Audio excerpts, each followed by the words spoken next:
మీ వయసు ఎంత ఉంటుంది సిద్ధార్థ రెడ్డి గారు? నా వయసు 25 ఇయర్స్. రాజకీయాల్లో ఎప్పటి నుంచి ఉన్నారు?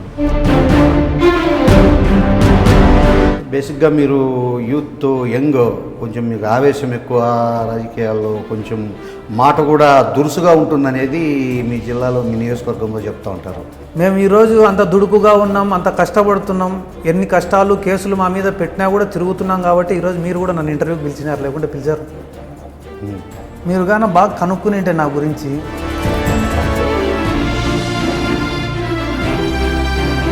మీకు మీ పెద్దనాన్నగారికి గ్యాప్ ఎందుకు వచ్చిందంటే 2013లో ఎన్నికలకు ముందు జరిగిండే ఒక మర్డర్ కేసుకు సంబంధించి మీరు ఇన్వాల్వ్ కావడం వల్లే ఆయన్ను కూడా ఏవన్గా పెట్టారు.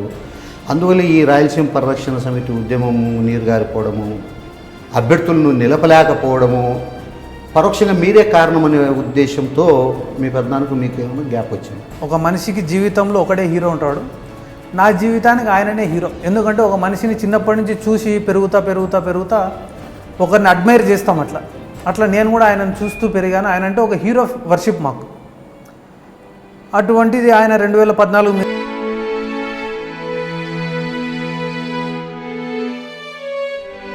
కొంతమంది రాయలసీమ ప్రత్యేక రాష్ట్రమే చేయాలని చెప్పేసి ఒక వాదన అయితే లేవ తీసుకొచ్చారు. ఆ రోజు ప్రత్యేక రాష్ట్రం అడగడానికి గల కారణం ఏమంటే,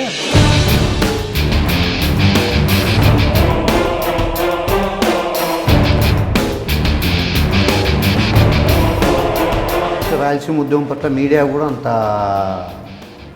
కన్సంట్ అంటే సానుభూతిగా కానీ సపోర్ట్గా కానీ లేదంటారు. కారణం ఏమంటారు?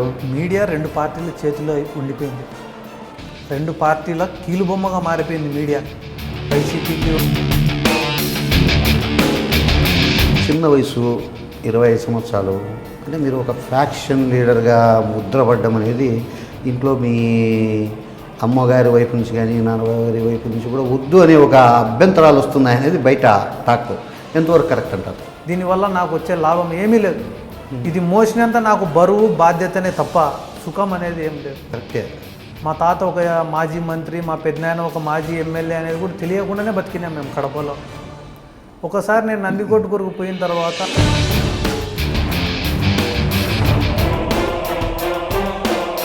ఫస్ట్ మర్డర్ కేసులో ఇరుక్కున్నప్పుడు మీరు ఎట్లా ఫీల్ అయ్యారు? ఆ జైలు జీవితం కూడా నాకు చాలా నేర్పించింది. మనుషులు ఎట్లుంటారు. ఆ సందర్భంలో మీకు ఫ్యామిలీ మెంబర్స్ నుంచి ఏ రకమైన సపోర్ట్ దొరికింది? కనీసం ఒక లాయర్ని మాట్లాడుకోవడం కూడా తెలియదు, అంత అమాయకులు మా అమ్మ నాన్న.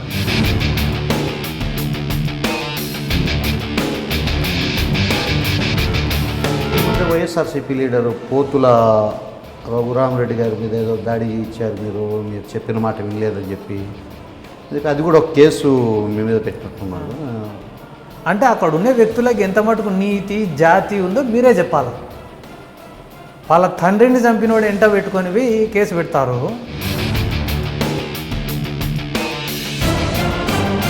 దీని మధ్య ఏదో లోకేష్ బాబు గారిని కలిసి తెలుగుదేశంలో చేరే ఒక చర్చలు నడిచినాయని కూడా ఒక టాక్. నేను లోకేష్ గారితో కలిసిన దాని ప్రాధాన్యం ఏమంటే,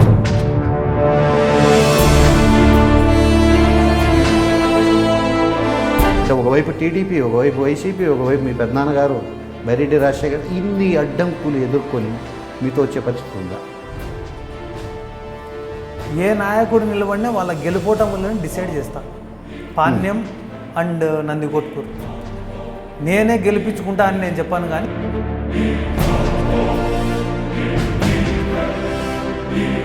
అంటే నెక్స్ట్ ఎలక్షన్లో పవన్ కళ్యాణ్ గారి ఇంపాక్ట్ ఉంటుందంటారా? ఉండదు.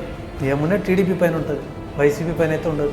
పవన్ కళ్యాణ్ గారి ఇంపాక్ట్ జనాల్లో చెప్తే ఓట్లు పడే. మరి మీరు పవన్ కళ్యాణ్ అంటే జనాలు ఉన్నారు, కామన్ మ్యాన్ భద్రత, అవి ఓటేసే ఓట్లు కాదు. అది ఓటుగా అయితే కన్వర్ట్ అయితే ఏం కన్వర్ట్ కాదు. ఫస్ట్ ఇతన్ని నమ్మాలి కదా. ఇంకా కత్తి మహేష్ కాడ శ్రీరెడ్డి కాడనే ఉండిపోయినాడు.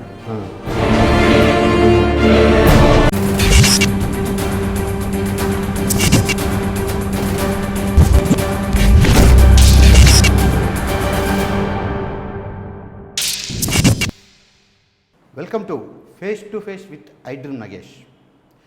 ఈరోజు మనం కర్నూలు జిల్లా నందికొట్కూరుకు చెందిన యువ నాయకుడు సిద్ధార్థ రెడ్డిని కలుసుకోబోతున్నాం. కర్నూలు జిల్లా అంటేనే ఫ్యాక్షన్కు మారుపేరనే ఒక అభిప్రాయం ప్రజల్లో ఉంది. అందులో నందికొట్కూరు కూడా ఫ్యాక్షన్కు ఆలవాలమైన రాజకీయాలు నడిచే ఒక కేంద్రం. ఈ నందికొట్కూరు నియోజకవర్గం నుంచి 25 ఏళ్ల చిన్న వయసులో రాజకీయ చదరంగంలోకి అడుగుపెట్టిన ఆయన ఇప్పుడు జిల్లాలో తనకంటూ ఒక గుర్తింపు తెచ్చుకునే దానికోసం నందికొట్కూరులో సొంతంగా రాజకీయాలు ప్రారంభించారు. ఈ నేపథ్యంలో ఆయన అసలు రాజకీయాల్లోకి అడుగు పెట్టడానికి దారితీసిన కారణాలు ఏంటి, ప్రస్తుత పరిస్థితుల్లో ఆయన ఏ వైపు మొగ్గాలని ఆలోచిస్తున్నారు, అసలు నందికొట్కూరు కాన్స్టిట్యున్సీలో నెలకొన్న పరిస్థితులు ఏందని మనం డిస్కస్ చేయడం కోసం సిద్ధార్థరెడ్డి ఐ డ్రీమ్తో సిద్ధంగా ఉన్నారు. నమస్కారం నాగేష్ గారు. మీ వయసు ఎంత ఉంటుంది సిద్ధార్థరెడ్డి గారు? నా వయసు 25 ఇయర్స్. రాజకీయాలు ఎప్పటి నుంచి ఉన్నారు? దాదాపుగా నాకు 19 ఇయర్స్ ఏజ్ ఉన్నప్పటి నుంచి ఉన్నానండి. 19 ఏళ్ళకే రాజకీయాల్లోకి వచ్చారు. అంటే అప్పుడు బైరెడ్డి రాజశేఖర్ రెడ్డి గారు రాయలసీమ పరిరక్షణ సమితిని ఏర్పాటు చేయడం, ఆయనతో పాటు మేము కూడా ఉద్యమంలో పాలు పంచుకోవడం. మొట్టమొదటిసారి ఆయన పాదయాత్ర చేసుకుంటూ కడపకు వచ్చినప్పుడు ఆయనకు దాదాపుగా వినాయక్ నగర్ సర్కిల్ నుండి అప్సరాల్ సర్కిల్ వరకు మేము పూలల్లో నడిపించిన రోజులవి. ఆయన ఉద్యమానికి ఆకర్షితులమై మేము ఆ రోజే ఈ రాజకీయాల్లోకి రావాలి, ఈ ఉద్యమాన్ని చేయాలి, రాయలసీమ వెనుకబాటుతనం గురించి ఒక 10 మందికి చెప్పాలి అనే ఉద్దేశంతో రాజకీయాల్లోకి రావడం జరిగింది. మీ కుటుంబ నేపథ్యం గురించి చెప్పండి. మీ నాన్నగారు ఏం చేస్తారు, మీ అమ్మగారు, అసలు మీరు ఎక్కడ చదివారు? ఫాదర్ మదర్ ఇద్దరు డాక్టర్స్ అండి. పేరు? కడపలోనే డాక్టర్ ఉషారాణి అంటే కడపలో ఎవరైనా కూడా గుర్తుపడతారు. మా ఫాదర్ ఒక మంత్రి గారి అబ్బాయి అయినప్పటికీ దాదాపు ఒక 20 సంవత్సరాలు గవర్నమెంట్ సర్వీస్ చేశారు కడపలోనే. మేము సెటిల్డ్ ఇన్ కడపనే, నేను చదివింది అంతా కూడా కడపలోనే. మా ఫాదర్ది కర్నూలు, మా మదర్ది కడప. అంటే మీ అమ్మగారి సైడ్ నుంచి కూడా పొలిటికల్ ఫ్యామిలీ బ్యాక్గ్రౌండ్ ఉండే ఫ్యామిలీ నుంచి వచ్చినట్టున్నారు, అంటే వెంకట శివారెడ్డి గారు కానీ? అవును, మా మదర్ వాళ్ళ ఫాదర్ సమితి ప్రెసిడెంట్గా ఉన్నారు 15 to 16 ఇయర్స్. మా మామ వెంకట శివారెడ్డి గారు ఎక్స్-ఎమ్మెల్సీ, ఈ గ్రాడ్యుయేట్స్ కాన్స్టిట్యుయెన్సీ కడప, కర్నూలు, అనంతపురం ఈ 3 గ్రాడ్యుయేట్స్ కాన్స్టిట్యుయెన్సీకి ఆయన ఎమ్మెల్సీ. ఆ తర్వాత మీరు ఏం చేశారు? అంటే schooling, junior college, junior education తర్వాత అంటే ఆపేశారా? అంతే? లేదండి, నేను బీటెక్ డిస్కంటిన్యూ చేశాను. ఇప్పుడు బీకామ్ కంప్యూటర్స్ అయిపోయింది. ఇప్పుడు చేస్తున్నారు? అయిపోయింది, డిస్టెన్స్ చేసి. మీరు ఇప్పుడు నందికొట్కూరులో బైరెడ్డి రాజశేఖర రెడ్డి గారితో కలిసి ట్రావెల్ చేశాము, రాయలసీమ హక్కుల కోసం పోరాటం. అంటే బేసిక్గా మీకు రాయలసీమ ఇష్యూస్ మీద మీకు డెప్త్ నాలెడ్జ్ ఉందా? అంటే లేదు కేవలం మీ పెద్దనాన్నగారు రాయలసీమ ఇష్యూస్ మీద మాట్లాడుతున్నారు, అదొక ఆయనతో పాటు కలిసి ట్రావెల్ చేయాలనే ఉద్దేశంతోనే రాయలసీమ పరిరక్షణ సమితిలో మీరు పార్టిసిపేట్ చేశారు?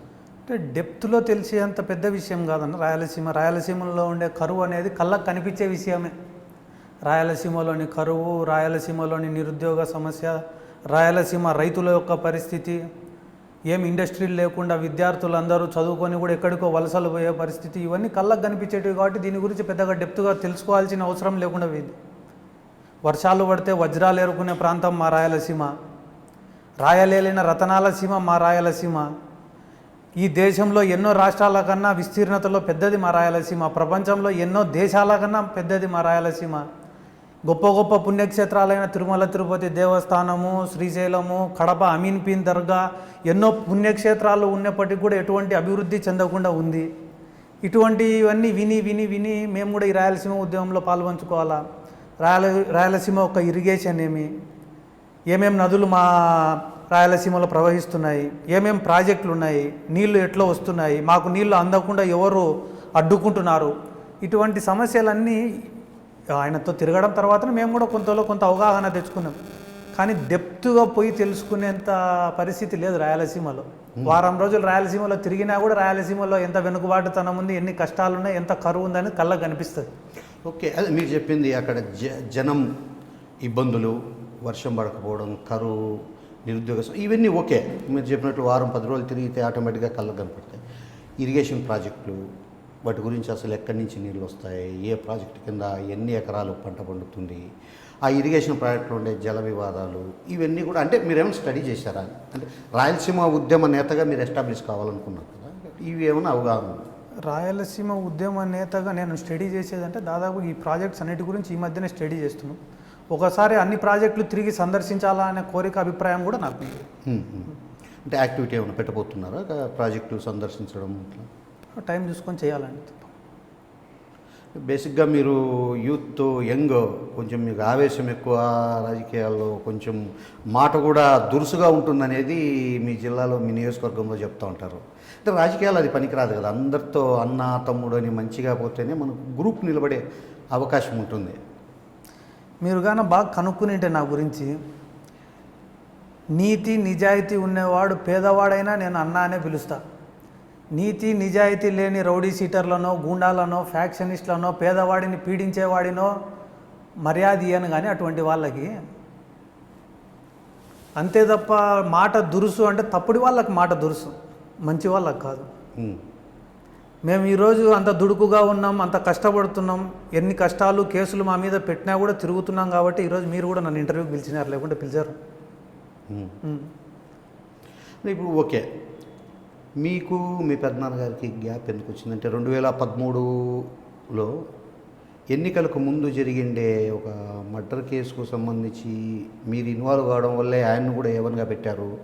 అందువల్ల ఈ రాయలసీమ పరిరక్షణ సమితి ఉద్యమం నీరుగారిపోవడము, అభ్యర్థులను నిలపలేకపోవడము పరోక్షంగా మీరే కారణం అనే ఉద్దేశంతో మీ పెద్దనాన్నకు మీకు ఏమైనా గ్యాప్ వచ్చిందా? ఆ విషయం ఆయన్నే అడిగితే బాగుంటుందని నేను చెప్పేదానికన్నా. అంటే మీరు ఒక ఫ్యామిలీ మెంబర్స్ చాలా దగ్గరగా ఉన్నారు, కలిసి ట్రావెల్ చేశారు, ఇష్యూస్లో ఒక ఈ లైన్ ఆఫ్ లెంగ్త్ కలిసింది.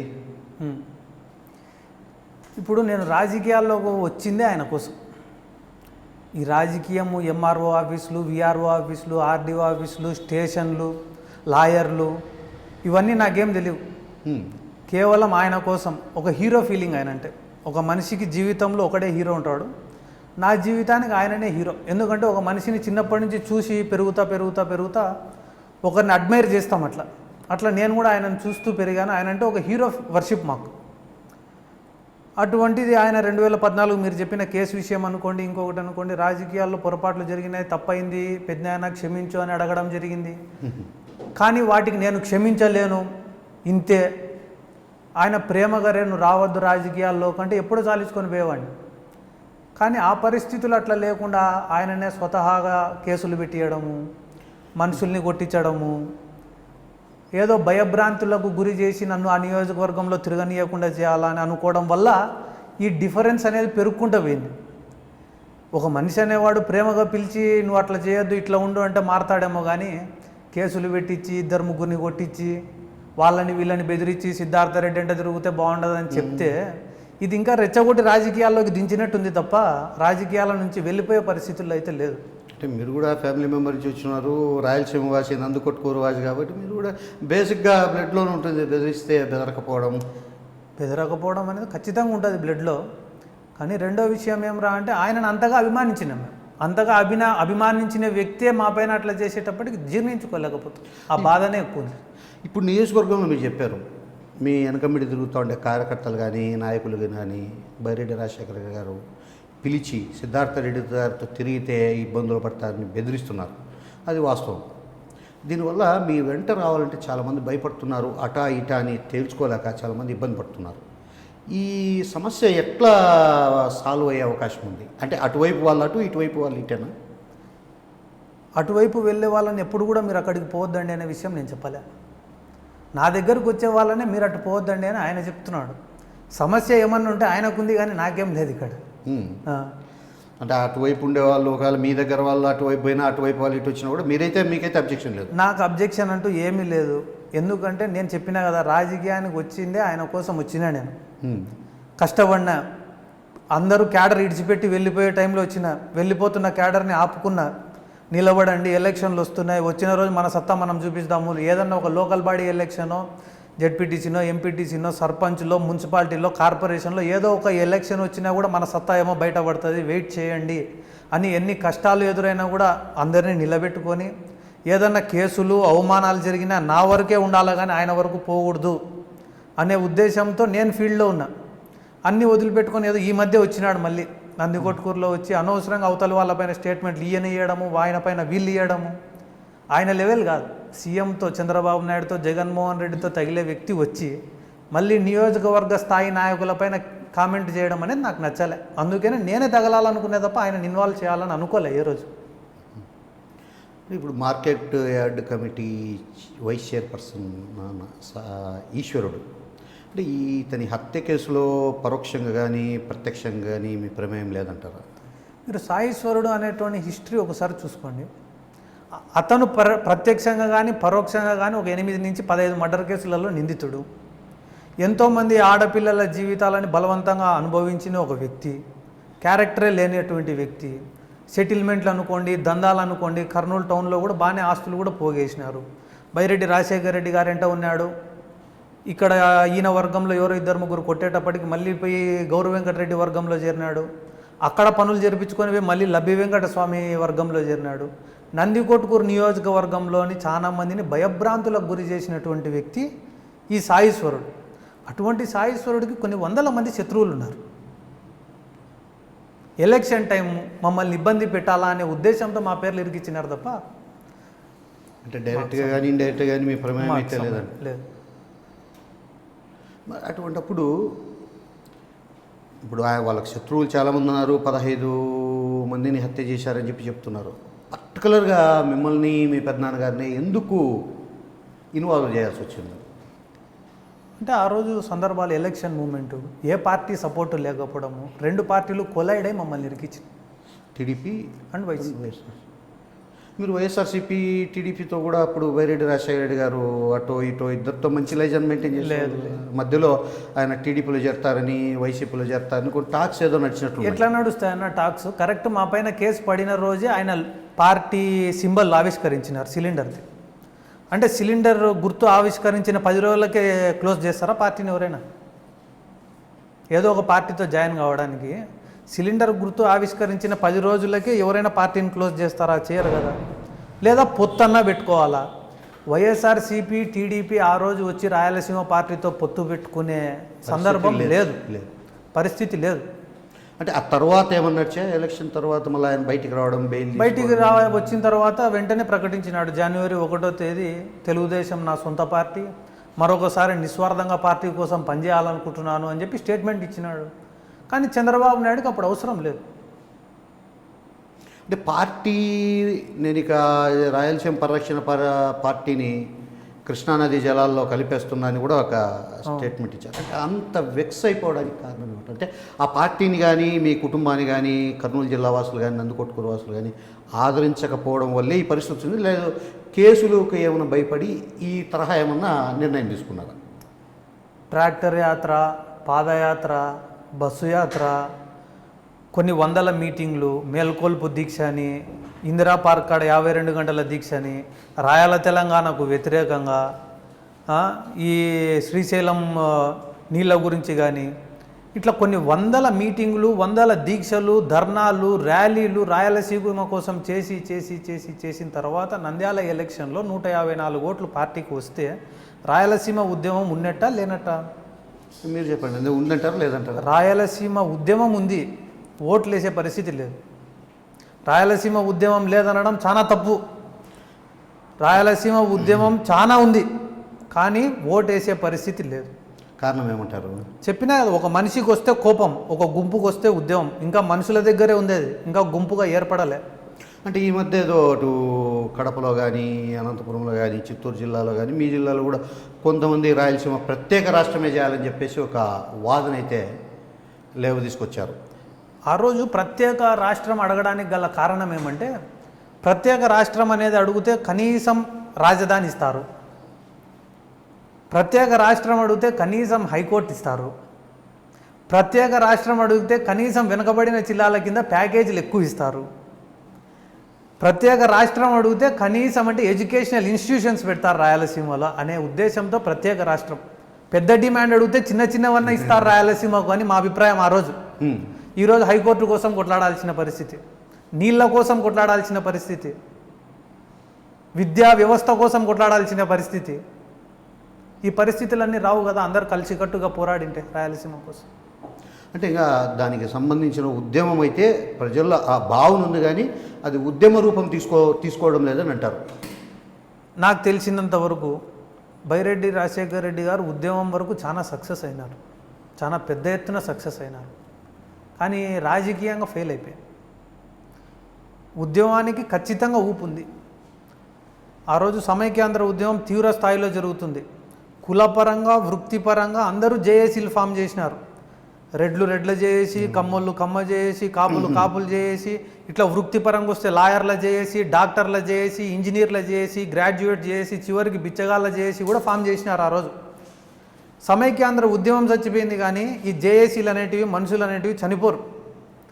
కాబట్టి ఈ జేఏసీలను అన్నింటినీ రాయలసీమ జేఏసీలుగా కన్వర్ట్ చేసుకుని ఆ రోజే ఉద్యమం బలపడేది. ఇప్పుడు అంటే మళ్ళీ రాయలసీమ ఉద్యమం అనేది ఎవరైనా ముందుకొచ్చి పెద్ద ఎత్తున స్టార్ట్ చేయగలిగితే అంటే జనంలోంచి ప్రత్యేక తెలంగాణకు సంబంధించి ఏ రకమైన తీవ్రమైన ఉద్యమం వచ్చిందో ఆ రకంగా వచ్చే అవకాశం ఉందంట. ఖచ్చితంగా అంటే ముఖ్యంగా యూత్లో ఖచ్చితంగా ఉంది. ఎంప్లాయ్మెంట్ సమస్య ఉండేదే యూత్లో కదా. ఇప్పుడు మీరు ప్రజెంట్ రాజకీయ సిచ్యువేషన్ తీసుకుంటే కనుక మన ఏపీ పొలిటికల్ సిచ్యువేషన్ మీరు తీసుకుంటే స్పెషల్ కేటగిరీ స్టేటస్ అడిగినారు, పోయింది. స్పెషల్ ప్యాకేజ్ అడిగినారు, దానికి చట్టబద్ధత రాలే. బుందేల్ఖండ్ తరహా ప్యాకేజీలు అన్నారు, రాలే. వెనకబడిన జిల్లాలకు ఆర్థిక సాయం అన్నారు, అనుకున్న రీతిలో అవి ముట్టలే. పోలవరం ప్రాజెక్టు నిధులు ఇచ్చినామని ఒకడంటాడు, ఇచ్చిన నిధులు సరిగ్గా వినియోగించలే అని ఒకడంటాడు. కడప ఉక్కు రాయలసీమ హక్కు అని చెప్పి ఉద్యమాలు చేస్తారు. ఇప్పటి వరకు స్టీల్ అథారిటీ ఇండియా లిమిటెడ్ ఇప్పటి వరకు పట్టించుకునేదే లేదు దాని కథ. విశాఖ రైల్వే జోన్ అది కూడా శాంక్షన్ అయితే ఆర్ఆర్బి రైల్వే రిక్రూట్మెంట్ బోర్డు నుంచే దానికి ఎంప్లాయ్మెంట్ వస్తుంది, రెవెన్యూ జనరేట్ అవుతుంది. దాని గురించి అడిగే దిక్కు దివానం లేదు. రాష్ట్రం ఏర్పడి 4 సంవత్సరాలు అయ్యింది, ప్రభుత్వం వచ్చి 4 సంవత్సరాలు అయ్యింది. ఇప్పటి వరకు హైకోర్టు డివైడ్ కాలే, ఎక్కడ పెట్టాలనేది కూడా డిసైడ్ కాలే. గవర్నమెంట్ అమరావతిలో తాత్కాలిక బిల్డింగ్ చూసి తాత్కాలిక బిల్డింగ్లు అన్నీ చెప్తున్నారు, కానీ ఏది కాలే ఇప్పటి వరకు. ఇన్ని సమస్యలు జరుగుతుంటే కూడా మీరు ఇన్ని సమస్యలు ఇవి పెరిగినప్పుడు ఖచ్చితంగా రాయలసీమ వాడికి కూడా ఒక అభిప్రాయం ఏర్పడుతుంది. మాకు ప్రత్యేక రాయలసీమ కావాలా, మేము బతకాలా, మా పిల్లలు బతకాలా. కడప ఉక్కు రాయలసీమ హక్కు బ్రాహ్మణి స్టీల్ అనేది అప్పుడే కానీ శాంక్షన్ అయ్యి ఎవడో ఒకరు పెట్టింటే 25 నుంచి 30 వేల ఉద్యోగాలు వచ్చేటివి మా రాయలసీమకి. దాని గురించి ఎవరు ఎందుకు సమాధానం చెప్పారు? ఈ హైకోర్టు విషయమై మా కర్నూలు లాయర్లు 2 సార్లు సీఎం గారిని కలిస్తే ఎటువంటి సమాధానం లేదు. 3వసారి రాయలసీమ నాయకులు కూడా ఇంత నిర్లక్ష్యంగా వ్యవహరిస్తే బాగుండదు అంటే 3వసారి బెంచ్ అనౌన్స్ అంటే చెప్పినా కదా, రాష్ట్రం అడిగితే ఇవి ఇస్తారు, హైకోర్టు అడిగితే బెంచ్ ఇస్తారు. అంటే ఇప్పటికిప్పుడు రాయలసీమ ప్రత్యేక రాష్ట్రం అని చెప్పి ఏదన్నా ఒక ఉద్యమం మూమెంట్ స్టార్ట్ అయితే మీరు దాన్ని సపోర్ట్ చేస్తారు? ఖచ్చితంగా సపోర్ట్ చేస్తాం. ముందు రాయలసీమ ఉద్యమానికి మా కొనివుపిరి ఉండేంత వరకు సపోర్ట్ చేస్తాం. రాయలసీమ ఉద్యమానికి సపోర్ట్ చేస్తామంటున్నారు, బట్ మీరు అటు పొలిటికల్గా వైఎస్ఆర్సీపీలో చేరడానికి లేదు తెలుగుదేశం పార్టీలో చేరడానికి ప్రయత్నాలు అయితే చేస్తూ ఉన్నట్లు బయట వార్తలు వస్తున్నాయి. ఇప్పుడు పొలిటికల్ గేమ్ వేరు, ఉద్యమం వేరు. అంటే ఆ 2 పార్టీల్లో ఏ పార్టీలో ఉన్నా కూడా మీరు ప్రత్యేక రాయలసీమ కోసం పోరాడే అవకాశం ఉండదు. అంటే పార్టీ లైన్కు విరుద్ధం కదా అది. సరే, ఒక మాట అడుగుతా నేను. కేసీఆర్ గారు ఈ ఉద్యమం స్థాపించేటప్పటికి ఆయన ఒక ఎమ్మెల్యే. ఇప్పుడు ఎవరో ఒక 4 ఎమ్మెల్యేలు రాయలసీమకు సంబంధించిన వాళ్ళే చంద్రబాబు నాయుడు గారి దృష్టికి పోయి మా రాయలసీమకు పలానా సమస్యలు ఉన్నాయి, మీరు అన్నీ చేస్తారా చెయ్యరా? చెయ్యని పక్షాన మేము ఎమ్మెల్యే పదవులకు రాజీనామా చేసి నిలబడతాము రాయలసీమ తరపున అని అంటే రాయలసీమ ఉద్యమం 5 నిమిషాల్లో పుంజుకుంటుంది. అంటే ఇప్పుడు అంత ఎమ్మెల్యేలు అంత ధైర్యం చేసి అడగగలిగే పరిస్థితి ఉందని మీకు నమ్మకం ఉందా? బైరెడ్డి రాజశేఖర రెడ్డి గారు ఒక కామన్ మ్యాన్గా ఒక ఎక్స్ఎమ్మెల్యే హోదాలో చేసినాడు, కానీ ఉద్యమము అదే ఒక సిట్టింగ్ ఎమ్మెల్యేగా చేసిందంటే ఈ రాయలసీమ ఉద్యమం లెవెల్ వేరే రకం ఉంది. మా అభిప్రాయం ఇది, ఆయన అభిప్రాయం మాకు తెలియదు. ఓకే. అంటే నేను అడిగేది ఇప్పుడుండే ఎమ్మెల్యేలు కానీ ఎంపీలు కానీ 10 కోట్లో 20 కోట్లో 50 కోట్లో ఖర్చు పెట్టి ఎమ్మెల్యేలు అయినామని చెప్పుకుంటున్నారు. వాళ్ళు అటు చంద్రబాబు నాయుడు గారి దగ్గరకో ఇటు జగన్మోహన్ రెడ్డి గారి దగ్గరకో పోయి మీరు రాయలసీమ ఉద్యమం కోసం సపోర్ట్ చేయాలా, మీరు చేయకపోతే మేము రాజీనామా చేసి రాయలసీమ తరపున నిలబడతామని చెప్పగలిగేంత ధైర్యం ఉండే ఎమ్మెల్యేలు రాయలసీమలో ఉన్నారా? ప్రస్తుతం ఉన్న సిచ్యువేషన్లో అయితే ఎవరు లేరు. అలాంటప్పుడు ఉద్యమం ఎట్లా కొత్త నాయకులు తయారవుతారు?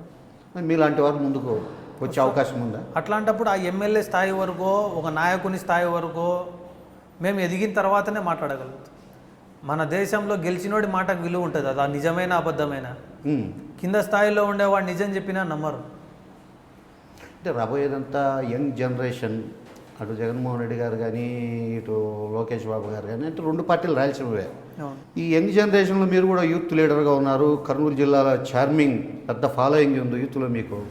మీరే అన్ని జిల్లాలు తిరిగి యూత్ని ఎందుకు రాయలసీమ ఉద్యమం వైపు సన్నద్ధం చేసే ప్రయత్నం ఒకటి చేయకూడదంటారు? నేను మీకు ఇప్పుడే చెప్పినా కదా, నేను ఆ ఉద్యమం అనేది టేక్ ఓవర్ చేసేటప్పటికి సక్సెస్ కావాలా తప్ప మధ్యలో వదిలిపెట్టకూడదు ఎప్పుడు కూడా. మనం ఒక స్టేజ్కి వచ్చిన తర్వాత, నేను ఒక లీడర్గా ఎస్టాబ్లిష్ అయిన తర్వాత ఆ ఉద్యమాన్ని చేపడితే 10 మంది వింటారు. కింది స్థాయిలో ఉన్నప్పుడు నిజాలు చెప్పినా, మా కష్టాలు చెప్పినా కూడా వినరు. కనీసం మీడియా వాళ్ళు కూడా ప్రొజెక్ట్ చేయరు. నిజమైన సమస్య కాదా రాయలసీమ సమస్య? కానీ ఎందుకు ఒక్కరోజు కూడా పేపర్లో రాలేదు? ఈయన కూడా దాదాపుగా ఇన్ని రోజులు చేసినాడు కదా ఉద్యమము. ఎన్ని రోజులు పేపర్కి వేసినారు? అనంతపురంలో దగ్గర 20-25 వేల మందితో మీటింగ్ పెడితే లోకల్ పేపర్లో తప్ప టీవీలో లైవ్ టెలికాస్ట్ లేదు. అంటే రాయలసీమ ఉద్యమం పట్ల మీడియా కూడా అంత కన్సంట్ అంటే సానుభూతిగా కానీ సపోర్ట్గా కానీ లేదంటారు. కారణం ఏమంటారు? మీడియా 2 పార్టీల చేతిలో ఉండిపోయింది. 2 పార్టీల కీలుబొమ్మగా మారిపోయింది మీడియా. వైసీపీకి ఒక 2-3 మీడియా ఛానళ్ళు, మిగతావన్నీ టీడీపీ మీడియా ఛానళ్ళు. అట్లాంటప్పుడు వాళ్ళ కనుసన్నల్లో నడిచేటప్పుడు నిజమైన సమస్యలు ఎట్లా బయటకు వస్తాయి? అంటే దీనికి ప్రత్యామ్నాయంగా ఏదో ఒక మార్గం అయితే రాయలసీమ వాసులు కానీ ఉద్యమ నాయకులు కానీ ఆలోచించాలి కదా. అంటే మీడియా మీద ప్రెషర్ పెంచవచ్చు కదా. మేము ఇంత పెద్ద ఉద్యమం చేస్తున్నాం, మీరు ఎందుకు ఎక్స్పోజ్ చేయట్లేదు, ప్రాధాన్యత ఇవ్వడం లేదని. అంటే అది అడిగితే మళ్ళా లోకల్గా ఏమైనా ఇబ్బంది అవుతుందనే ఒక భయం ఏమన్నా రాజకీయ నాయకుల్లో ఉందా? ఈ 2 పార్టీలకు నిష్ఠురం కాకూడదనే నాయకులు బతుకుతున్నారు. వేరే ఆలోచననే లేదు. ఒక పార్టీలో గెలిచి ఇంకో పార్టీలో వస్తున్నారంటే అధికార దాహం అనేది ఎట్లుందనేది మీరు ఆలోచన చేయండి. పరిస్థితి అంత ఘోరంగా ఉన్నప్పుడు ఇంకా పోయి ప్రశ్నించేది ఏముంది? మా గురించి ఎందుకు రాయవు అని. మేము పెట్టుకునిందే పేపర్లు ఆ పార్టీల కోసం అంటుంటే మీరు వాస్తవం కాదంటారా ఇది? ఎన్నో సర్వీస్ యాక్టివిటీస్ చేసుకుంటూ ప్రజలలో తిరిగితే పేద ఇంటి ఆడపిల్లల పెళ్లిళ్ళ విషయంలో కానీ, పేద విద్యార్థుల్ని చదివించడంలో కానీ, వికలాంగులకు చేయూతనిచ్చే విషయంలో కానీ, క్యాడర్ ఆసుపత్రిలో పడితే వాళ్ళ ఖర్చులకు కానీ, ప్రతి విషయానికి మేము ముందరుండి మా సొంత డబ్బులు కష్టపడి సంపాదించుకునే డబ్బులు ఖర్చు పెట్టుకుంటే తిరుగుతుంటే మా దగ్గర మా గురించి ఇంత కూడా రాయారు.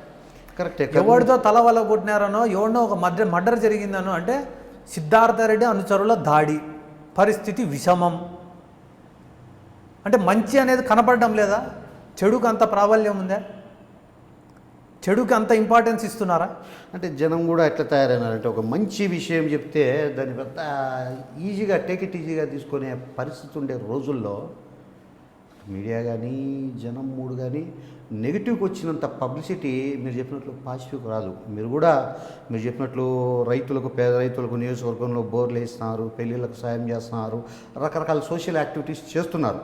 అదే జోన్ పేజీల్లో అంతో ఇంతో వస్తుంది కానీ పూర్తి రావాల్సిన స్థాయిలో రాలేదనేది మీ అభిప్రాయం, మీ ఆరోపణ కూడా అనుకోండి. మరి అలాంటి పరిస్థితుల్లో వాస్తవం కూడా నెగిటివ్కి ఎక్కువ జనం మూడు బట్టే మీడియా పోతుంది. అందుకే చెప్తున్నా, మేము కూడా ఒక స్టేజ్కి రావాలా. ఒక స్టేజ్కి వచ్చేంత వరకు అందరిని ఉపయోగించుకోవాలి. వచ్చిన తర్వాత మనం నిజమైన క్యారెక్టర్ ఏంది మనది, మనం ఏం చేయాలనుకుంటున్నాం, ఈ విషయంలో మటుకు ఎప్పుడు కాంప్రమైజ్ కాకూడదు. మనం చేయాలనుకునే విషయం పైన మటుకు ఒక క్లారిటీ ఉండాలి. మనం చేయాలనుకునే డెవలప్మెంట్ పైన కూడా ఒక క్లారిటీ ఉండాలి మనకి. నియోజకవర్గానికి సంబంధించి కానీ లేదు మీ కర్నూలు జిల్లాకి సంబంధించి కానీ మీరు ఏం చేయాలనుకునేది మీకు క్లారిటీ ఉంటుంది. చాలా క్లారిటీ. ఏం చేయాలనుకుంటున్నారు?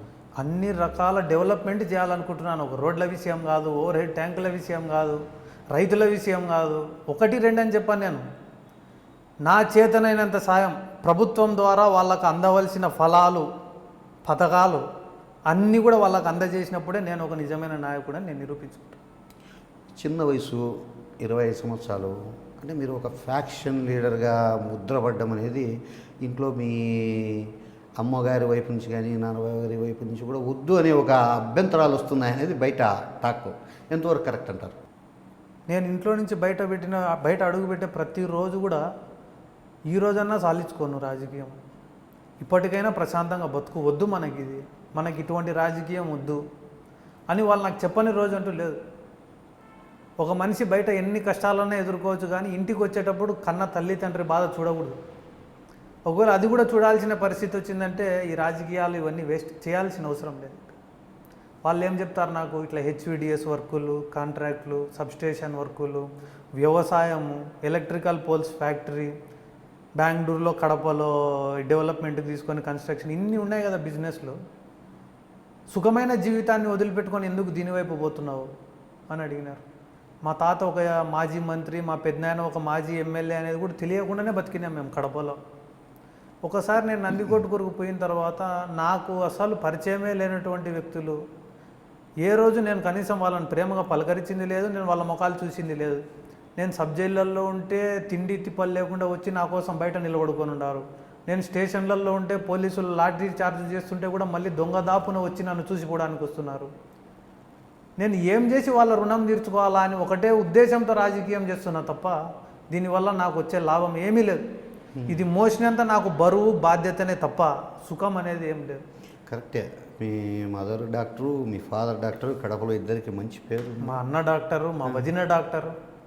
అవన్నీ వదులుకొని మీరు ఈ రూట్ ఎంచుకోవడానికి కేవలం అంటే జనానికి ఏమైనా చేయాలా, మీరు లీడర్గా ఎస్టాబ్లిష్ కావాలని ఒక కారణమా, లేదు మీ తాతగారు శేషనారెడ్డి గారి ప్రభావం మీ మీద ఏమన్నా ఉందా? ఏ సంబంధం లేనటువంటి వ్యక్తులు మనపైన ఆధారపడి మనల్ని నమ్ముకొని ఉన్నప్పుడు ఆ నమ్మకాన్ని వమ్ము చేయడం అనేది న్యాయమా అన్యాయమా? ఫ్యామిలీకి కూడా మనం న్యాయం చేయాలి కదా. అమ్మా నాన్న అదే బాధపడితే అమ్మా నాన్న బాధపడతారు, వాళ్ళకి సర్ది చెప్పుకోవచ్చు. సర్ది చెప్పారా? చెప్పే ప్రయత్నం చేస్తున్నా. ఇటువంటి దూకుడుతో ఉండే రాజకీయాలు వద్దు అంటున్నారు వాళ్ళు. సమాజంలో తప్పుడు మనుషులు, తప్పుడు వ్యక్తులకి వ్యతిరేకంగా పోరాడకుండా అయితే నేను ఉండలేను, మౌనం వహించలేను అని నేను చెప్తున్నాను. అంటే ఫస్ట్ మర్డర్ కేసులో ఇరుక్కున్నప్పుడు మీరు ఎట్లా ఫీల్ అయ్యారు? మీరు పెట్టారు, జైల్లో ఉండొచ్చారు, బెయిల్ తెచ్చుకున్నారు. చాలా నేర్పించింది ఆ జైలు జీవితం కూడా నాకు చాలా నేర్పించింది. మనుషులు ఎట్లుంటారు, నీతి నియమాలు అనేటివి మనుషులు ఎప్పుడో వదిలేసినారు.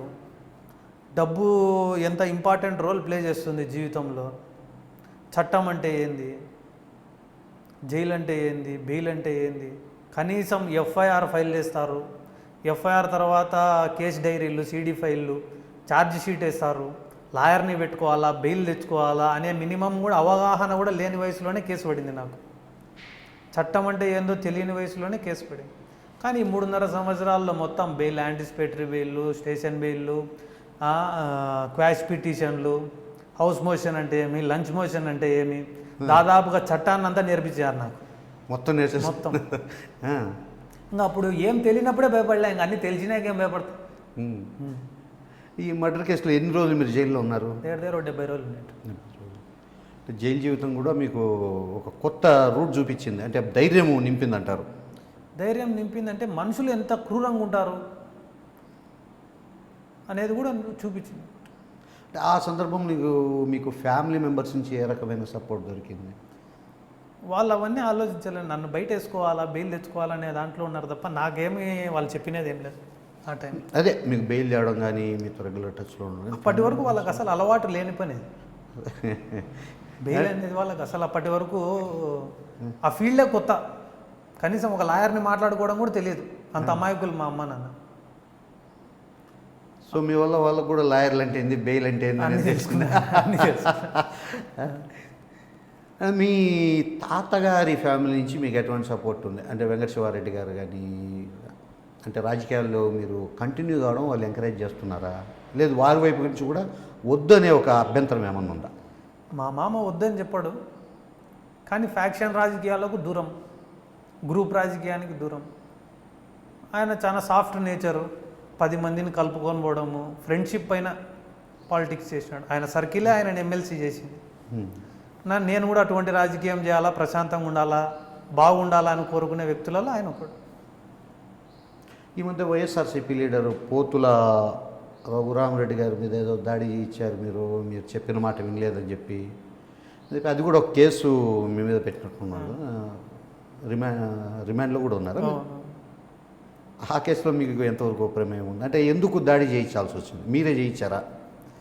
మీరు ఆ కేసు పెట్టిన పద్ధతిని చూసినారా ఎప్పుడైనా? రఘురామిరెడ్డి అనే వ్యక్తి వాళ్ళ తండ్రిని చంపిన కేసులో గౌరు వెంకటరెడ్డి ముద్దాయి. రఘురామిరెడ్డి వాళ్ళ ఫాదర్ని చంపిన దాంట్లో ముద్దాయి గౌరు వెంకటరెడ్డి. అదే గౌరు వెంకటరెడ్డి ఈ రఘురామిరెడ్డిని పరామర్శించి మా పేర్లు రాసినాడు ఆ కేసులో. గౌరు వెంకటరెడ్డి గారు రాయించారా? గౌరు వెంకటరెడ్డి ఆ రోజు అక్కడికి పోయి స్పాట్లో ఉండి పెట్టించినాడు కేసు. అది అంటే అక్కడ ఉండే వ్యక్తులకు ఎంత మటుకు నీతి జాతి ఉందో మీరే చెప్పాలి. వాళ్ళ తండ్రిని చంపినోడు ఎంట పెట్టుకొని కేసు పెడతారు, వీళ్ళు రాజకీయం గురించి మాట్లాడతారు. అంటే మీరు ఈ మధ్య వైఎస్ఆర్ కాంగ్రెస్ పార్టీలో చేరాలని ఒక ఏదో టాక్స్ నడిచినప్పుడు గౌరవ వెంకటరెడ్డి గారే అడ్డుకున్నారనేది ఒక ప్రచారం నడిచింది. కరెక్ట్ అంటారు అది? నేనైతే టాక్స్ జరపలేదు. ఎందుకంటే మొన్నటి వరకు తెలుగుదేశం పైన అందరికి ఆశలు, ఎందుకంటే ఎప్పటి నుంచో తెలుగుదేశం క్యాడరు. కానీ ఏం జరుగుతుంది ఇక్కడ అంటే, నిజమైన తెలుగుదేశం క్యాడర్కి ఏ ఒక్కడికి నందికొట్కూరు నియోజకవర్గంలో పని జరగలేదు. డీలర్షిప్లు అనుకోండి, పెన్షన్లు అనుకోండి, బిల్డింగ్లు అనుకోండి, ఎస్సీ కార్పొరేషన్ లోన్లు, బీసీ కార్పొరేషన్ లోన్లు, ఫీల్డ్ అసిస్టెంట్ పోస్టులు, ఆయా పోస్టులు, అంగన్వాడీ పోస్టులు, కాంట్రాక్ట్లు, వర్కులు, కమిషన్లు అన్నీ తిన్నారు. ఎవరు తిన్నారు? ఫలాలు, ప్రభుత్వ పథకాలు, చంద్రన్న బీమాలు కానీ, సీఎం రిలీఫ్ ఫండ్లు కానీ ఎవరికి అందుతున్నాయి? జన్మభూమి కమిటీ మెంబర్లు ఎవరు? అందరూ వైఎస్ఆర్సీపీ పార్టీ నాయకులే. అది ఎట్లా? తెలుగుదేశం పార్టీ పుట్టింది తెలుగుదేశం కార్యకర్తల కోసమా, వైఎస్ఆర్సీపీ కార్యకర్తలు కాంగ్రెస్ కార్యకర్తల కోసమా? అది ఎట్లా సాధ్యమైంది? ఎలక్షన్ అయిపోయింది, జెడ్పీ చైర్మన్ కావడం కోసం, జెడ్పీ చైర్మన్ తెలుగుదేశం అభ్యర్థిని గెలిపించుకోవాలనే ఉద్దేశంతో వైసీపీ నాయకుల్ని తీసుకున్నారు. ఇదే గౌరవ వెంకటరెడ్డి భావనో బామ్మర్దో జెడ్పీటీసీలని DSP retired ASP Mandra Shivanandareddy అని అతన్ని తీసుకున్నారు. వాళ్ళ మనిషినే, అతని పేరు జెడ్పీ చైర్మన్ మల్లెల రాజశేఖర్, అతను ఇప్పుడు జెడ్పీ చైర్మన్, వీళ్ళ మనిషే. కాబట్టి ఈ తెలుగుదేశం గవర్నమెంట్లో వైఎస్ఆర్సీపీ ఎమ్మెల్యే అయిన గౌరవ చరిత, గౌరవ వెంకటరెడ్డి వాళ్ళ పనులు అన్నీ జరిగిపోతున్నాయి.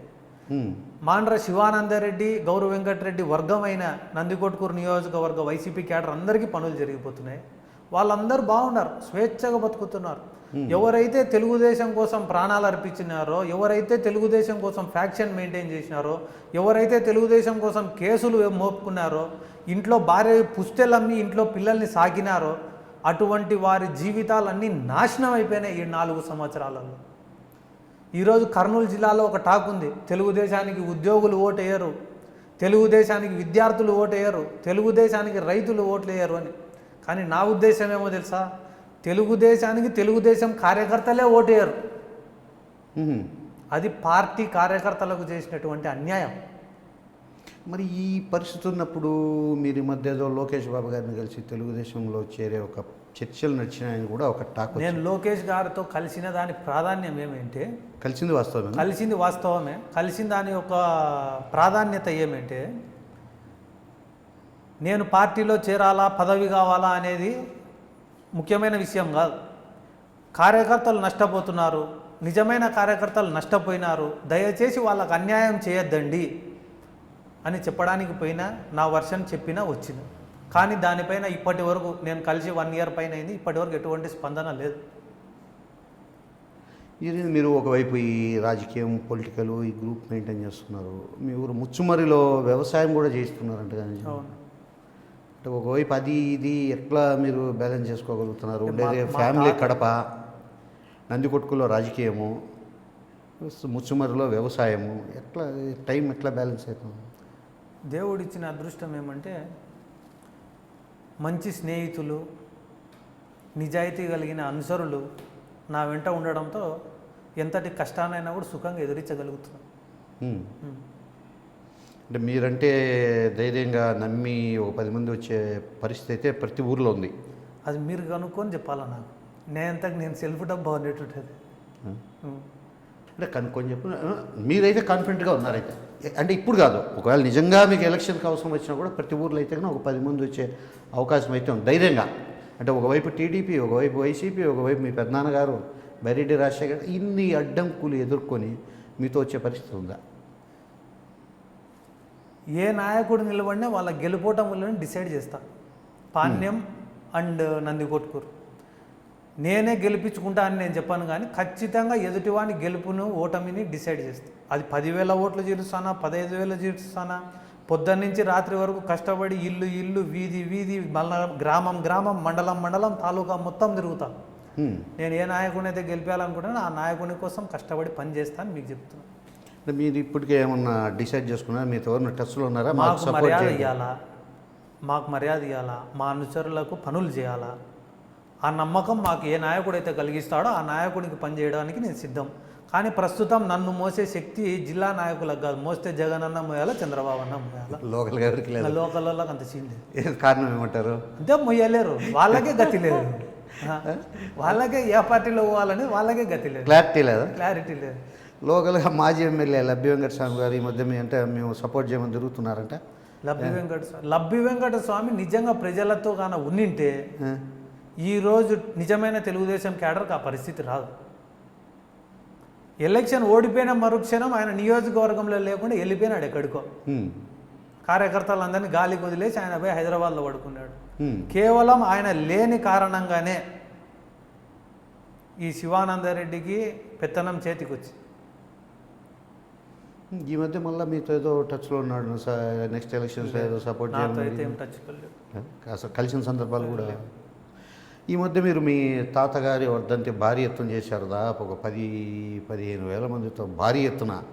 ఒక అంటే ఆ వర్ధంతిని మీ బల సమీకరణ, జన సమీకరణ, మీ బలం చూపించుకునే కార్యక్రమంగా నిర్వహించారని ఒక ఆరోపణలు కానీ విమర్శలు కానీ వచ్చాయి. అంటే బల నిరూపణ చేసుకోవాల్సిన అవసరం ఏముంది నాకు? రేపే మీటింగ్ పెడతా. నేను ఆ మీటింగ్కి ఏం బండ్లు పెట్టి ఏం జనాలను తోలింది ఏం లేదు. ఒకవేళ నిజంగా జన సమీకరణ చేయాలంటే నాకు వారం టైం ఇస్తే 50,000 మందితో మీటింగ్ పెడతా. దాన్ని బల నిరూపణ అంటారు. మా తాత సంస్మరణ సభ, ఆయన చనిపోయి సంవత్సరం రోజులు అయిన సందర్భంగా సంస్మరణ సభ. ఒక మాజీ మంత్రి ఆయన. ఈరోజు సమాజంలో మేమందరం తలెత్తుకొని జీవిస్తున్నామన్నా, మాకు ఇంత పేరుందన్నా, 10 మంది మా ఇంటి దగ్గరకు వచ్చి వాళ్ళ సమస్యలు చెప్పుకుంటున్నారన్నా ఆయన్నే మాకు దిక్కు.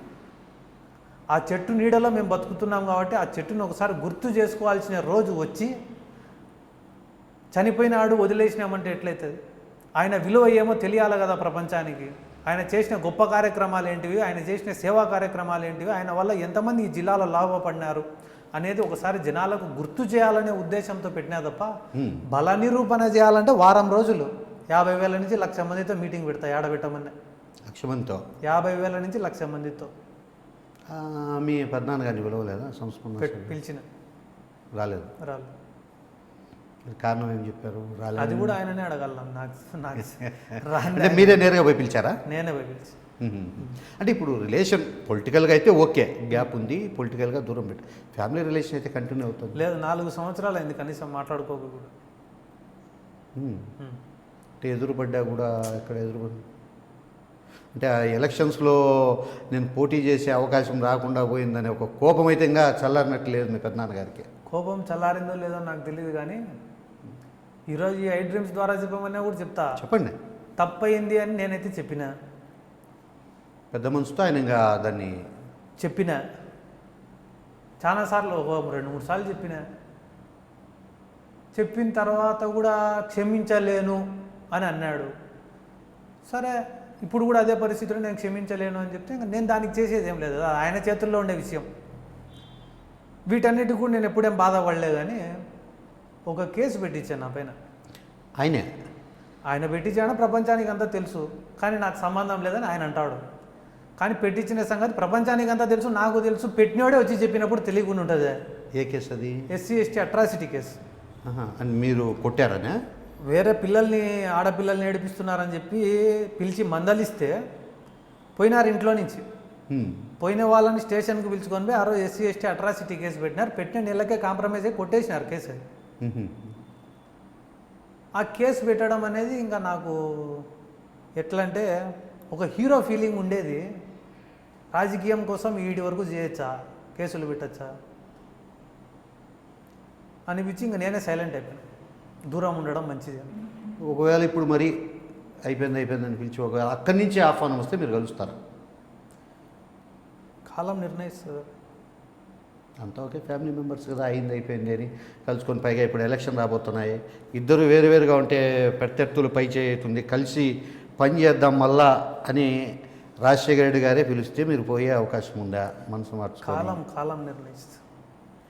మనసు కూడా నిర్ణయించాలి కదా, కాలమే కాదు. మన మనసు దీన్ని బట్టి, మన మైండ్ను బట్టి, మన ఆలోచనలు బట్టి కూడా కాలంలో ఒక ప్రయాణం చేయొచ్చు. అంటే అన్ని కాలమే నిర్ణయించాలి కదా, మన మైండ్ కూడా సెట్ కావాలి. ఇప్పుడు నేను చేసిన పొరపాటు ఏమి అనేది ఒకటి వస్తుంది.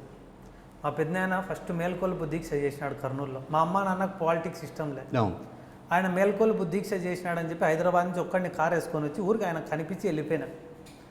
అయిపోయిన తర్వాత కడపకు పాదయాత్రకు వచ్చినాడని చెప్పి వినాయక్ నగర్ సర్కిల్ నుంచి అప్సరాల సర్కిల్ వరకు పూలాలో నడిపించింది మొత్తం. అనంతపురంలో మీటింగ్ పెట్టినాడు. మీటింగ్ పెడితే వేములలో యాక్సిడెంట్ అయి 2 చనిపోయినారు. చనిపోతే ఒక లోకల్ గ్రామస్తులందరూ దాడి చేసినారు. బైరెడ్డి రాజశేఖర్ రెడ్డి కాన్వాయ్ పైన దాడి జరిగిందని మాట వస్తుందని చెప్పి 18 ఏళ్ళు 19 ఏళ్ళ వయసులో మళ్ళీ వేములకు వచ్చి అందరినీ విడిపించి జరిగిన వాళ్ళకి నష్టపరిహారం ఇప్పించి మళ్ళీ మాట్లాడదాం, మీటింగ్కి టైం అవుతుందని అందరినీ తీసుకొని పోవడం జరిగింది. సమైక్యాంధ్ర ఉద్యమం బంద్ జరిగే రోజు తిరుపతిలో మీటింగ్ పెట్టినాడు, పార్టీ ఆఫీస్ ఓపెనింగ్ రోజు. ఆ రోజు నందలూరులో ఒక ఘర్షణ జరిగి మా పైన మళ్ళీ 324 కేసు పెట్టినారు. ఈ బంద్ కారణంగా మీటింగ్కి పోయి వచ్చేటప్పుడు మా బండ్లను అడ్డగించింటే ఆ ఘర్షణలో ఒక 323, 324 కేసు మా పైన పెట్టినారు. హైదరాబాద్ ఇందిరా పార్క్ దగ్గర 52 గంటల దీక్ష రాయల తెలంగాణకు వ్యతిరేకంగా. కడపలో రాయలసీమకు రాజధాని కావాలని, రాయలసీమ ప్రత్యేక రాష్ట్రం కావాలని, రాయలసీమకు నికర జలాలు కావాలని చెప్పి 48 గంటలు నేను చేసిన. ఆ రోజు మా పెద్దనాయన కడప నందికొట్కూరులో పార్టీ ఆఫీస్ ఓపెనింగ్ అంటే 20,000 మందితో మీటింగ్ పెట్టినాను. ప్రెస్ మీట్లు, ధర్నాలు, ర్యాలీలు, దీక్షలు, రాయలసీమ ఉద్యమం కోసం మా పెద్దనాయన వెంట తిరగడం కోసం నేను దీన్ని నిస్వార్థంగా ఆయన దగ్గర నుంచి ప్రేమ ఆశించి చేసినది తప్ప వేరే ఏం ఆశించలే. నిస్వార్థంగా చేసినప్పుడు తెలిసో తెలియకనో పిల్ల మూర్ఖత్వం వల్ల అనుకో ఇంకొకటి అనుకో తప్పు జరిగిపోయింది పెద్దనాయన అని అడిగినప్పుడు కూడా నేను క్షమించలేను అని అంటే అది నా చేతుల్లో ఉన్నట్టు కాదు కదా. కేసు పెట్టియడం అనేది ఎంతవరకు సమంజసం? ఎంట తిరిగే వాళ్ళని మీరు వాని దగ్గరికి పోతే బాగుండదని చెప్పడం ఎంతవరకు సమంజసం? ఆయన కోసం ప్రాణం ఇచ్చే వ్యక్తులపైనే 2-3 పైన దాడి చేయించడం ఎంతవరకు సమంజసం? సొంత తమ్ముడి కొడుకే కదా, అయినా వాడు ఒక తాగుబోతూ తిరుగుబోతూ వాడు మంచోడు కాదు, వాడిని కొడతాడు, రాక్షసుడు, రౌడీ, గుండా అని చెప్పడం ఎంతవరకు సమంజసం? అవన్నీ చేసినప్పటికి కూడా ప్రేమ అనేది ఉంది కాబట్టే ఈ రోజుకి నేను మౌనం వహిస్తున్నా. శత్రువునైతే ఎదుర్కోవచ్చు, కానీ ప్రాణం కన్నా అభిమానించిన వ్యక్తి అయినా చిన్న వయసులో ఒక వ్యక్తి పైన ఇష్టం పుట్టిందంటే అది చచ్చేంత వరకు పోదు. ఇప్పుడు మీరే చెప్పండి, మనసు అనేది చనిపోయిన తర్వాత మళ్ళీ రమ్మంటే వస్తుందా? అవకాశం ఉందే? నేను అదే అడిగింది. మనసు కూడా కొన్నిసార్లు డిసైడ్ చేస్తుంది కదా, అందుకే చెప్తున్నా కదా, అందుకే కాలం నిర్ణయిస్తుందని చెప్తున్నా. ఓకే, మనం మధ్యలో డిస్కషన్లో ఒకటి కట్టేయండి. మీరు రాయలసీమ గురించి మాట్లాడతా, కడపలో స్టీల్ ఫ్యాక్టరీ కానీ, విశాఖపట్నంలో రైల్వే జోన్ కానీ, వీటి గురించి పట్టించుకోవటం కానీ, బహుశా కర్ణాటక ఎలక్షన్ తర్వాత కడపలో స్టీల్ ఫ్యాక్టరీకి శంకుస్థాపన చేసే అవకాశం ఉందని చెప్పి బీజేపీ వాళ్ళు చెప్తున్నారు. ఈ ఎఫెక్ట్ ఎంతవరకు ఉంటుందంటారు?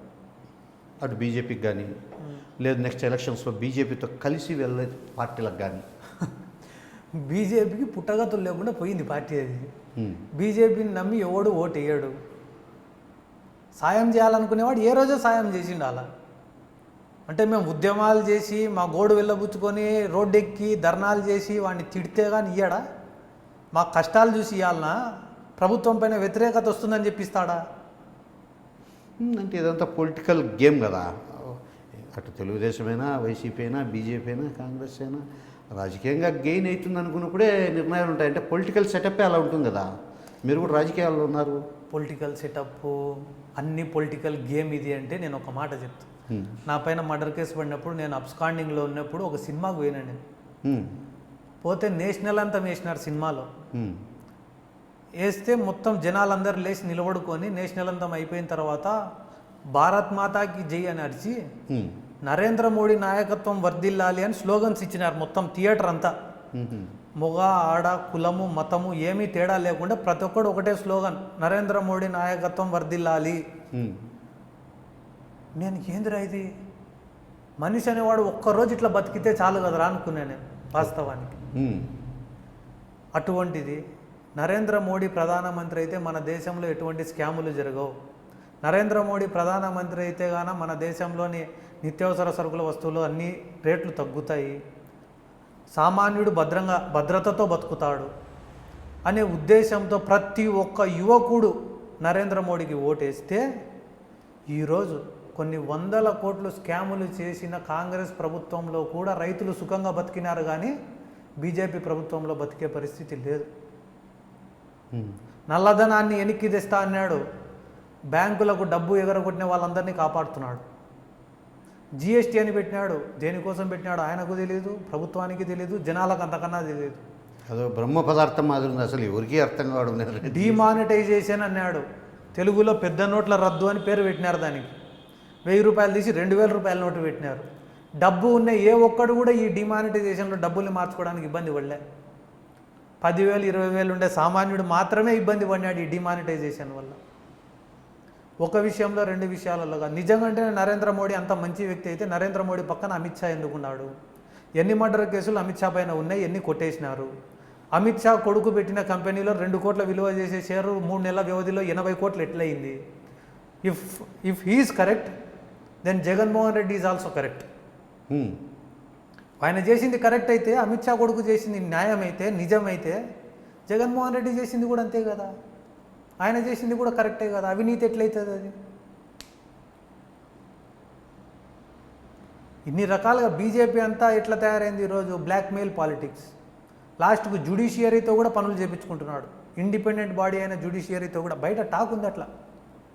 సల్మాన్ ఖాన్ పోయి కాళ్ళు పట్టుకుంటేనే శిక్ష కొట్టేసినారు, జయలలితకు శిక్ష ఇప్పించినాడు, జయలలిత పోయి అడుక్కుంటేనే కొట్టేసినారు, జయలలిత చచ్చిపోతేనే శశికళకి శిక్ష వేసినారు, రాజాకి కనిమొలిని కేసు కొట్టేసినారంటే దానికి కారణము నరేంద్ర మోడీనే. అవునా? జనాలు అనుకుంటానని మీకు చెప్తాను, నాకేం తెలుసు.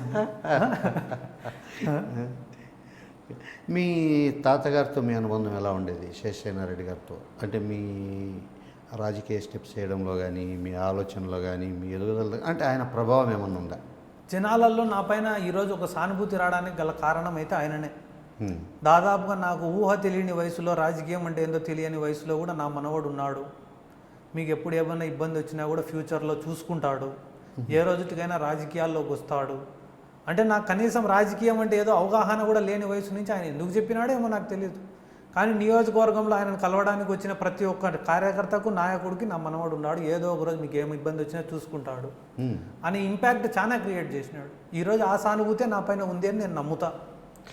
అంటే మీకు ఊహ తెలియని విషయంలోనే ఆయన ప్రభావం అనేది మీ మీద పనిచేసింది. పనిచేసి మీకు మంత్రి సోమిరెడ్డి చంద్రమోహన్ రెడ్డి గారు ఏమైనా బంధువు అవుతారా? బంధువు అవుతారు. ఎట్లా? మా అత్త కూతురుని వాళ్ళ కొడుకు. ఓకే. అదే ఈ మధ్య లోకేష్ బాబు గారితో అపాయింట్మెంట్ కోసం ఆయన ఏదో లేదు, వాళ్ళు పొలిటికల్గా పాపం నాతో ఎప్పుడేం లేదు.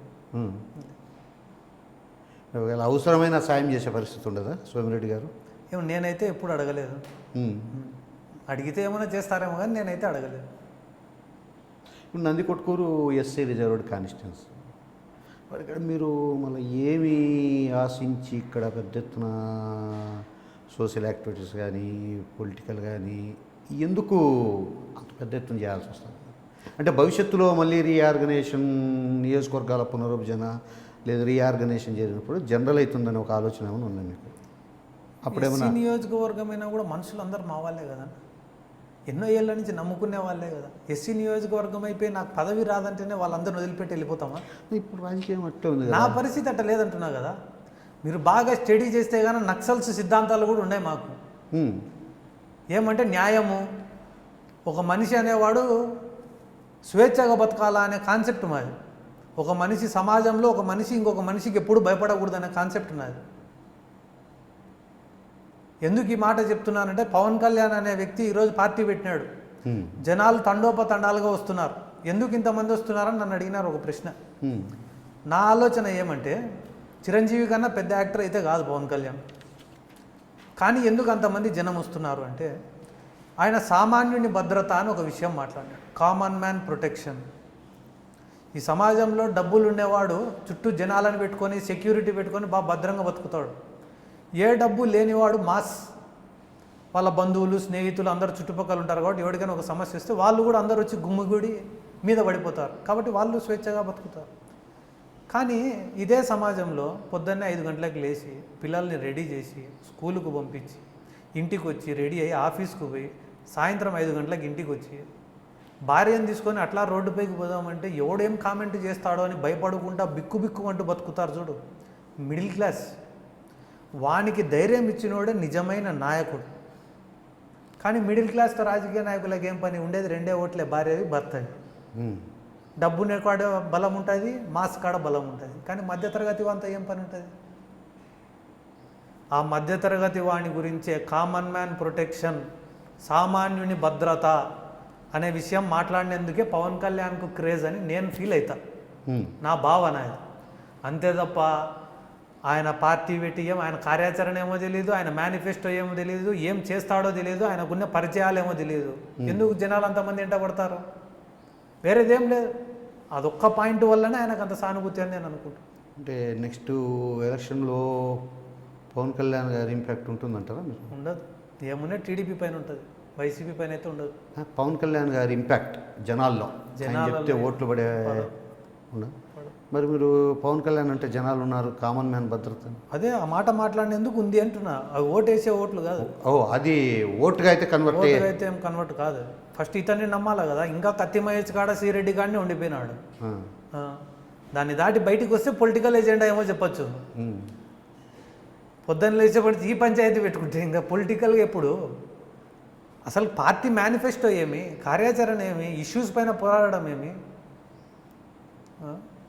ఏదో ఆ కిడ్నీ బాధితుల గురించి ఒకరోజు పాట, ఉద్దానం సమస్య గురించి శ్రీకాకుళం, అటువంటి ఇష్యూస్ ఏవో 2-3 తీసుకున్నాడు అంతే.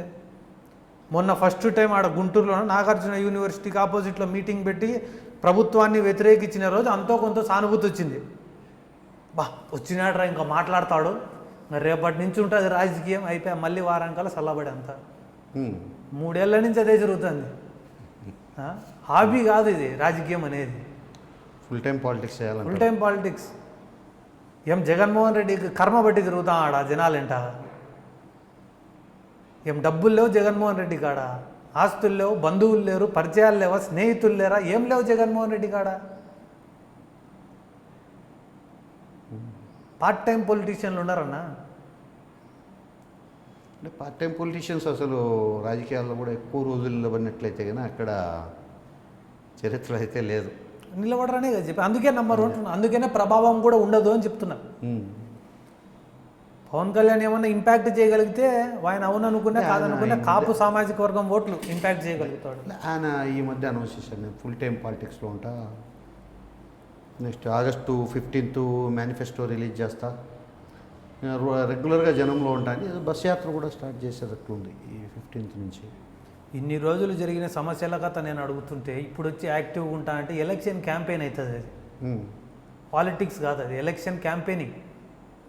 రాజ్యాధికారం కోసం చేస్తున్నాడు తప్ప సమస్యల కోసం ఏమి. ఇన్ని రోజులు ఎక్కడికి పోయినావు నేను అని అడుగుతున్నాను. అన్న పవన్ కళ్యాణ్ గారి గురించి ఒక మాట చెప్తాను. నేను కూడా పవన్ కళ్యాణ్ యాక్టింగ్ అంటే నాకు చాలా ఇష్టం. అటువంటిది సినిమాల్లోనే మమ్మల్ని ఎంటర్టైన్ చేయలేకపోయినాడు. అజ్ఞాతవాసి, కాటమరాయుడు అన్ని ఫ్లాపులే. నువ్వు అక్కడ మమ్మల్ని ఎంటర్టైన్ చేసింటే నువ్వు నీ సినీ జీవితాన్ని నువ్వు సీరియస్గా తీసుకోలే. పాలిటిక్స్ని ఏం సీరియస్గా తీసుకుంటా. సినిమాలు బాగా చూస్తారా మీరు? చూసేవాడిని ఒకప్పుడు. అంటే ఈ రాజకీయాల వైపు యాక్టివ్ పాలిటిక్స్ వచ్చాక టైం దొరకట్లేదు. అంటే కడపలో పోవచ్చు, పోతుంటే సినిమాలకు పోతే కూడా నా బయట విషయాలు ఎక్కువ గుర్తొస్తున్నాయి మధ్య.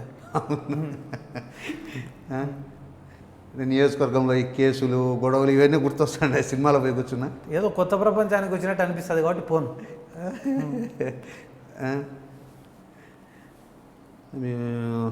పెళ్ళి ఎప్పుడు చేసుకోబోతున్నారు? కేసులన్నీ కొట్టేసిన రోజు చేసుకుంటాం. అన్నీ కొట్టి ఈ లోపల మళ్ళీ కొత్తగా పడకుండా చేసుకుంటాం. లవ్ ఏమన్నా ఉందా? అరేంజ్డ్ మ్యారేజే? కాలం నిర్ణయిస్తుంది అది కూడా. చిన్న వయసులోనే రాజకీయాల్లోకి వచ్చినారు, ఒక రకంగా ఫ్రాక్షన్ రాజకీయాలు నడుపుతున్నారు. మీరు ఎక్కడ పోయినా చుట్టూ పెద్ద కాన్వాయ్, ఒక 10-15 వెహికల్స్, ఇవన్నీ కూడా. అంటే ఇప్పుడు ఈ జనరేషన్ యువత ఇవన్నీ పెద్దగా కోరుకోవడం లేదు. అంటే లోకల్గా మీకుండే పరిస్థితుల వల్ల కావచ్చు, కానీ అంటే ఇప్పుడు యూత్ని ఎట్లా అట్రాక్ట్ చేయగలుగుతారని. అంటే ఇది పెద్ద ఈ టైప్ ఆఫ్ పాలిటిక్స్ను ఈ జనరేషన్ కోరుకోవట్లే. ఏ టైప్ అంటారు? అంటే ఒక 10-15 కార్లు వెనక వేసుకొని ఒక ఫ్రాక్షన్ లీడర్ మాదిరి ఫ్యాక్షన్ అంటే ఫ్యాక్షన్కి మీనింగ్ ఏమని అడుగుతున్నాను నేను. ముఠా తగాదాలు, లోకల్ గొడవలు, బాగా చెప్పినారు మర్డర్లు, మీరు. రాజకీయాలు. ముఠా తగాదాలు. ఫ్యాక్షన్ అంటే రెండు గ్రూపులకు కొట్లాట పెట్టడము, అన్నదమ్ముల మధ్య నుండే పంచాయతీనో బావ బామ్మర్దుల మధ్య నుండే కొట్లాటలను క్యాష్ చేసుకొని వాళ్ళకు కొట్లాటలు పెట్టడం, రెండు పార్టీలు ఉంటే ఆ పార్టీలకు మధ్యన వైరాన్ని సృష్టించడం, దీన్ని ఫ్యాక్షన్ అంటారు. ఆ ఫ్యాక్షన్ నాకు చేత అయితే నా పైన ఎందుకు పడతాయి కేసులు? నేను కూడా వాళ్ళకు కనిపించి సినిమా చూసుకుంటా కదన్నా.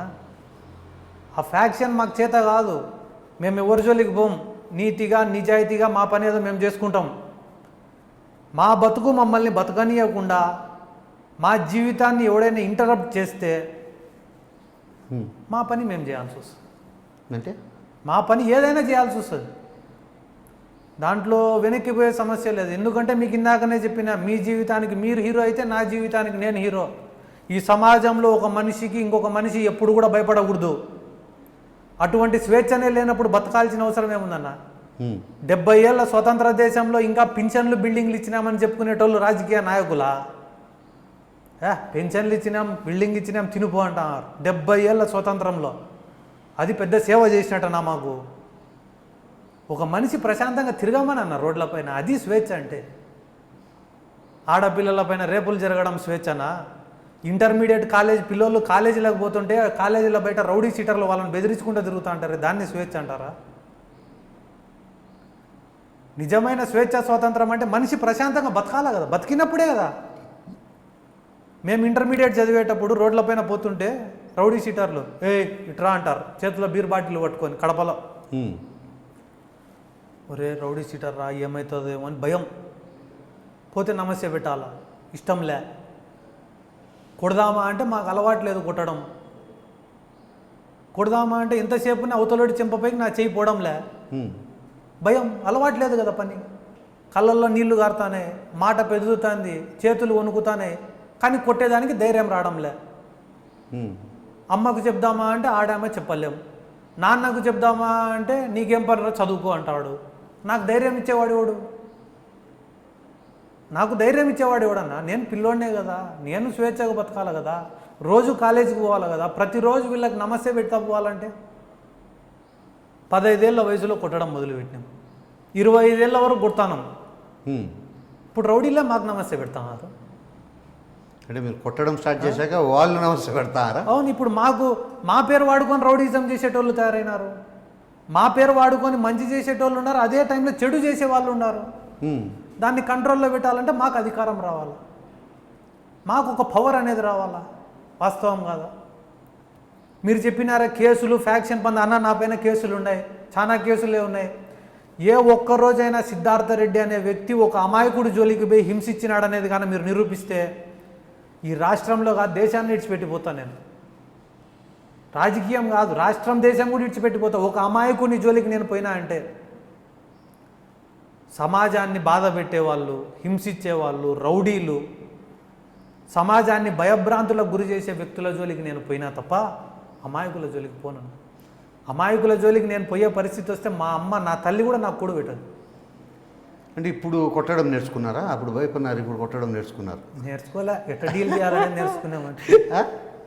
ఆ పరిస్థితి వస్తే ఎట్లా డీల్ చేయాలని నేర్చుకున్నామని చెప్తున్నా. ఇది కాకుండా మామూలు బిజినెస్లు ఏమైనా ఉన్నాయా? కడపలో ఎలక్ట్రికల్ సిమెంట్ పోల్స్ ఫ్యాక్టరీ ఉంది. కొత్తగా high voltage distribution system work తీసుకున్నాను. ఎక్కడ? ప్రెసిడెంట్ వచ్చేసి ఆళ్ళగడ్డలో జరుగుతుంది. కడపలో అండ్ బెంగళూరులో కన్స్ట్రక్షన్ స్టార్ట్ చేసినాం. టైము పర్మిట్ చేస్తుంది అంటే నా ఫ్రెండ్స్ ఇంజనీర్స్ ఉన్నారు, ఒక ముగ్గురు, వాళ్ళు కడప పోల్స్ ఫ్యాక్టరీలో ఎంప్లాయీస్, ఇప్పుడు వాళ్ళే చూసుకుంటున్నారు అది. నా రిలేటివ్ ఒక అతనితో పార్ట్నర్షిప్ అయినా కన్స్ట్రక్షన్కి పోయినాను, అది ఆయన చూస్తున్నాడు. నాకు బరువు తగ్గించుకుంటేనే నేనేది పెట్టుకోవడం లేదు. మీరు ఫుల్ టైం పాలిటిక్సే? ఫుల్ టైం పాలిటిక్స్ అనేది ఏం లేదు, ఒక ప్లేస్లో బిజినెస్ అనేది ఉంటే అక్కడ సెట్ కావాలని ఉండాలి.